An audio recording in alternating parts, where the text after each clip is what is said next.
Have you ever imagined the satisfaction of picking mushrooms that you cultivated yourself? With a bit of effort and care, you can bring this vision to life right in your home. The journey begins by gathering all your materials and understanding the fundamental steps involved in the process. After gathering your materials, it's time to prepare your substrate.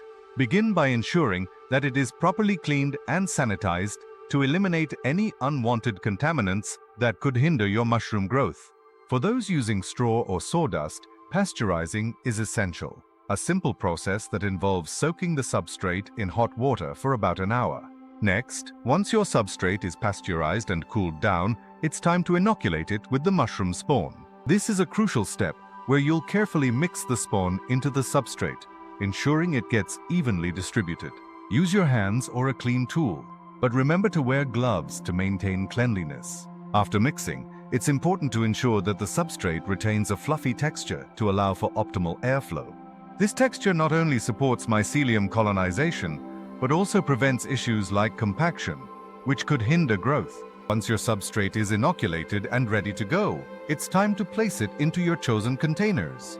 Carefully fill each container without packing the substrate too tightly, allowing enough space for the mycelium to flourish. After filling them, lightly seal the containers with lids or covers to balance air exchange with protection against contaminants. Place your containers in that dark, cool space you prepared earlier, remembering that the right environment is crucial for the mycelium's development. Regularly check on your containers to ensure that they remain undisturbed during this incubation period, as this quiet time is essential for the growth process. You should start to notice white, fuzzy mycelium appearing on the surface of your substrate within a week or two.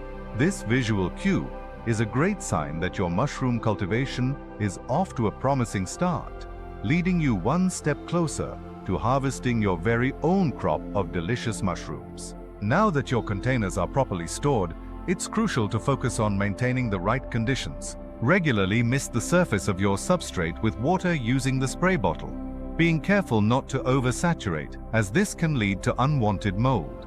Keep the temperature consistent, checking it daily to ensure it stays within the optimal range of 65 to 75 degrees Fahrenheit. In just a few days, you should begin to see the mycelium expanding, spreading throughout the substrate like a network of white threads, indicating that your mushrooms are on their way to growing beautifully. In conclusion, you've now learned the essential steps for cultivating mushrooms at home, from selecting substrates to nurturing mycelium growth. With patience and care, your mushroom growing adventure will not only yield delicious results, but also provide you with a fulfilling experience reflecting your effort. Happy growing!